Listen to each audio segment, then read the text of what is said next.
ಪದ್ಮನಾಭನಗರದ ನಿವಾಸದತ್ತ ಚೆನ್ನಮ್ಮ ಪಾರ್ಥಿವ. ಪತ್ನಿ ಪಾರ್ಥಿವದ ಎದುರು ದೇವೇಗೌಡರು ಕಣ್ಣೀರು ಹಾಕಿದ್ದಾರೆ. ಸಂಜೆ 4:15ಯಿಂದಲೇ ಮಣಿಪಾಲ ಆಸ್ಪತ್ರೆಯಲ್ಲೇ ಇದ್ರು ದೇವೇಗೌಡರು. ಈಗ ಆಸ್ಪತ್ರೆಯಿಂದ ಪಾರ್ಥಿವ ಮನೆ ತಲುಪ್ತಾ ಇದೆ.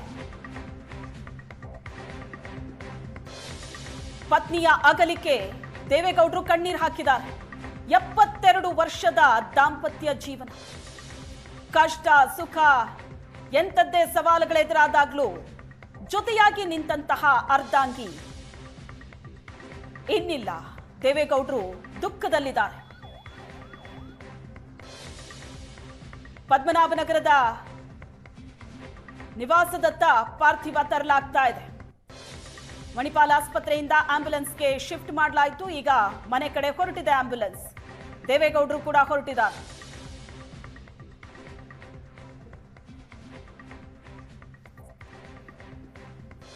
ಎಪ್ಪತ್ತೆರಡು ವರ್ಷ ಜೊತೆಯಾಗಿ ಹೆಜ್ಜೆ ಹಾಕಿತ್ತು.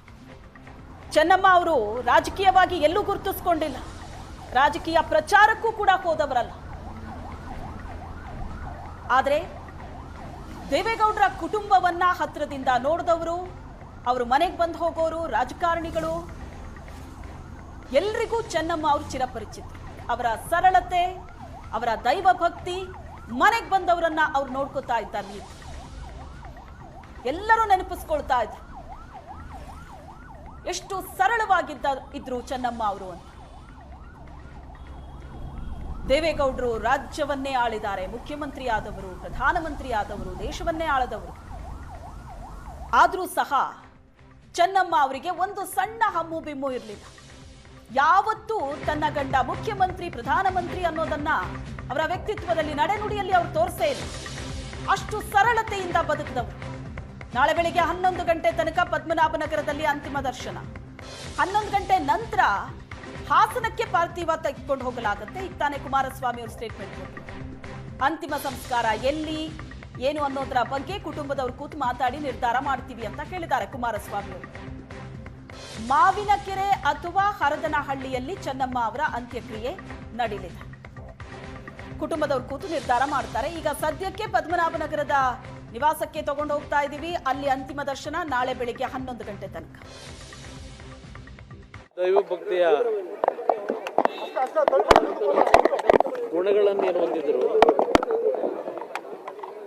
ನಮ್ಮ ಒಂದು ಕುಟುಂಬದಲ್ಲಿ ನಮ್ಮ ತಂದೆಯ ಒಂದು ಸಂಗಾತಿಯಾಗಿ ಸುಮಾರು 65-70 ವರ್ಷಗಳು ಅವರ ಜೊತೆಯಲ್ಲಿ ಬಾಳದಂಥವ್ರು ಏನಿದ್ದಾರೆ. ಬಹುಶಃ ನಮ್ಮ ತಂದೆಯವರ ಬದುಕಿಗೆ ಅವರ ಜೀವನವನ್ನೇ ತ್ಯಾಗ ಮಾಡಿದರು. ಅದಷ್ಟೇ ಅಲ್ಲ, ನಮ್ಮ ಬದುಕಿನಲ್ಲೂ ಸಹ ಒಂದು ತಾಯಿ ಹೃದಯ ಅಂತಕ್ಕಂಥದ್ದನ್ನು ನಮಗೆ ಕಲಿಸಿದ್ರೆ ಅವರಿಂದ ನಾವು ಕಲ್ತಿರ್ತೇವೆ. ಒಂದು ಸಣ್ಣ ಹಳ್ಳಿಯಲ್ಲಿ ಜನಿಸಿದಂಥ ನಮ್ಮ ತಾಯಿಯು ಸಹ ಲಕ್ಷಾಂತರ ಕುಟುಂಬಗಳ ಬದುಕಿಗೆ ದಾರಿದೀಪವಾಗಿದ್ದಂಥವರು. ಕಳೆದ 1.5 ವರ್ಷದಿಂದ ಆರೋಗ್ಯದ ಸಮಸ್ಯೆಗಳು ಏನು ಪ್ರಾರಂಭ ಆಯಿತು ಅವರಿಗೆ. ಅವರು ದಿನಕ್ಕೆ 8ರಿಂದ 10 ಗಂಟೆ ದೇವರ ಕೋಣೆಯಲ್ಲಿ ಬೆಳಗ್ಗೆ 5 ಗಂಟೆಗೆ ಎದ್ದರೆ 3 ಗಂಟೆವರೆಗೂ ಒಂದು ಹನಿ ನೀರನ್ನು ಕುಡಿದೇನೆ ದೇವರ ಸ್ಮರಣೆ ಮಾಡ್ಕೊಂಡಿದ್ದಂಥವ್ರು. ನಾವು ನಮ್ಮ ಒಂದು ರಾಜಕೀಯದ ಬದುಕಿನಲ್ಲಿ ನಾವೇನಾದ್ರು ಅಲ್ಪ ಸ್ವಲ್ಪ ಒಳ್ಳೆ ಬುದ್ಧಿ ಕಲ್ತಿದ್ರೆ ನಾವುಗಳು, ಅವರು ಕಲಿಸಿದಂಥ ಬುದ್ಧಿ ಕಳೆದ 4 ದಿನಗಳಿಂದ, 4 ದಿನ ಅಷ್ಟೇ ಅಲ್ಲ, ಕಳೆದ 1 ವರ್ಷದಿಂದ ಅವರು ಪ್ರತಿನಿತ್ಯ ಪಡ್ತಾ ಇದ್ದಂಥ ಯಾತನೆಯನ್ನು ನಾವು ನೋಡ್ತಾ ಇದ್ವಿ. ಎಷ್ಟೇ ನಾವು ಬಿಡು ಇಲ್ಲದೆ ಕಾರ್ಯಕ್ರಮಗಳಲ್ಲಿ ಭಾಗವಹಿಸ್ತಾ ಇದ್ರು, ಎಲ್ಲೇ ಇದ್ದರೂ ಅವರ ಸ್ಮರಣೆಯಲ್ಲೇ ನಾವು ಇರ್ತಾ ಇದ್ವು. ಸಮಯ ಸಿಕ್ತಾಗಲೆಲ್ಲ ಹೋಗಿ ಮಾತನಾಡ್ಲಿಕ್ಕೆ ಹೋದರೆ, ಇಲ್ಲ ಅವರನ್ನು ಮಾತನಾಡಿಸ್ಲಿಕ್ಕೆ ಹೋದರೆ ಊಟ ಮಾಡಿದ್ದೀರಾ ಅಂತಕ್ಕಂಥದ್ದು ಒಂದೇ ಅವ್ರ ಬಾಯಿನಲ್ಲಿ ಬರ್ತಾ ಇದ್ದು. ಕಳೆದ 1 ವರ್ಷದಿಂದ ಅವ್ರನ್ನ ನೋಡ್ಲಿಕ್ಕೆ ಬರ್ತಕ್ಕಂಥವ್ರ ಬಗ್ಗೆ 4 ದಿನಗಳ ಹಿಂದೆ ಸಮಸ್ಯೆಗಳೇನು ಪ್ರಾರಂಭ ಆಯಿತು, ಅದು ಕೋವಿಡ್ನ ಪೀರಿಯಡ್ನಲ್ಲಿ 2 ಬಾರಿ ಅವರಿಗೆ ಕೋವಿಡ್ ಅಟ್ಯಾಕ್ ಆದ ನಂತರ ಅವರ ಆರೋಗ್ಯ ಕ್ಷೀಣಿಸ್ತಕ್ಕಂಥದ್ದಕ್ಕೇನು ಪ್ರಾರಂಭ ಆಯಿತು. ಆ ಲಂಗ್ ಮೇಲೆ ಆದಂಥ ಒಂದು ಸಮಸ್ಯೆಯಿಂದ, ರೆಸ್ಪಿರೇಟರಿ ಸಿಸ್ಟಮ್ನ ಸಮಸ್ಯೆಯಿಂದ ಸ್ವಲ್ಪ ಗಂಭೀರವಾದಂಥ ಪರಿಸ್ಥಿತಿಯಲ್ಲಿ 4 ದಿನಗಳ ಹಿಂದೆ ಬಂದಂಥದ್ದೇನಿದೆ,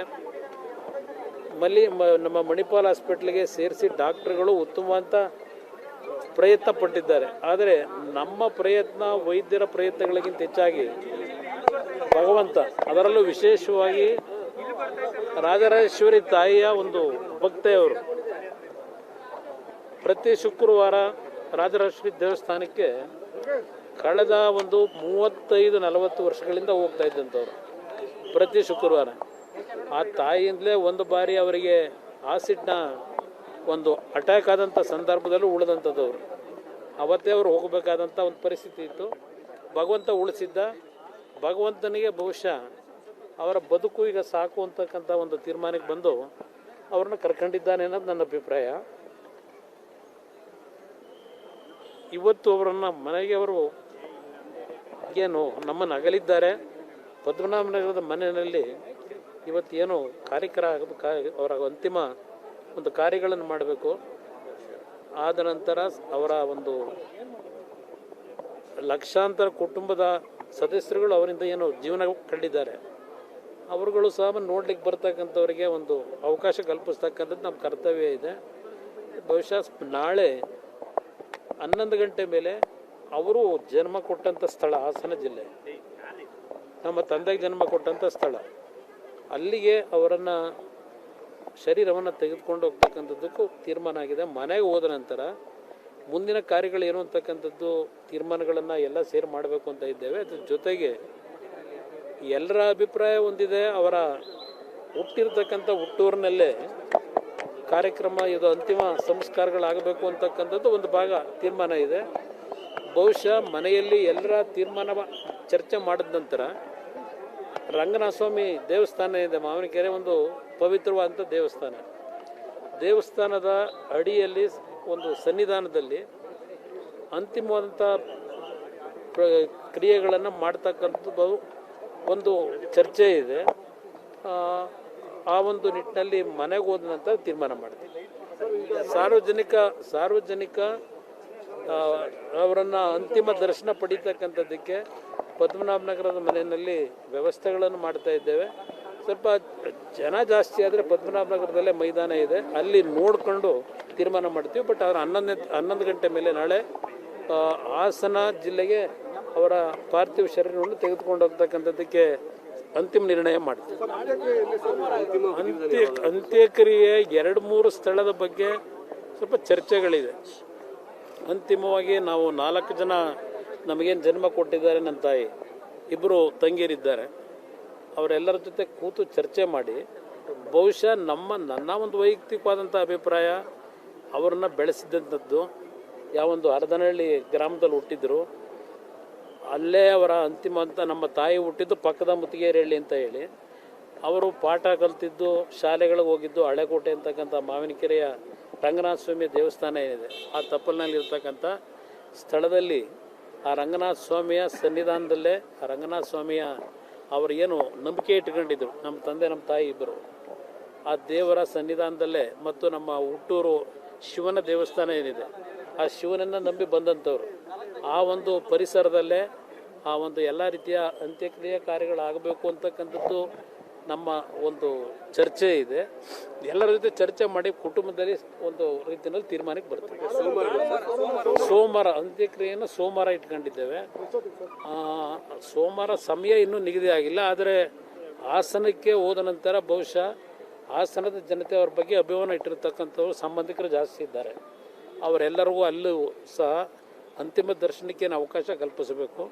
ಅದೆಲ್ಲ ಅಲ್ಲಿಯ ಪರಿಸ್ಥಿತಿಗಳನ್ನು ನೋಡಿ ತೀರ್ಮಾನ ಸೋಮವಾರ ಎಷ್ಟು ಗಂಟೆಗೆ ತೀರ್ಮಾನ ಮಾಡ್ತೀವಿ.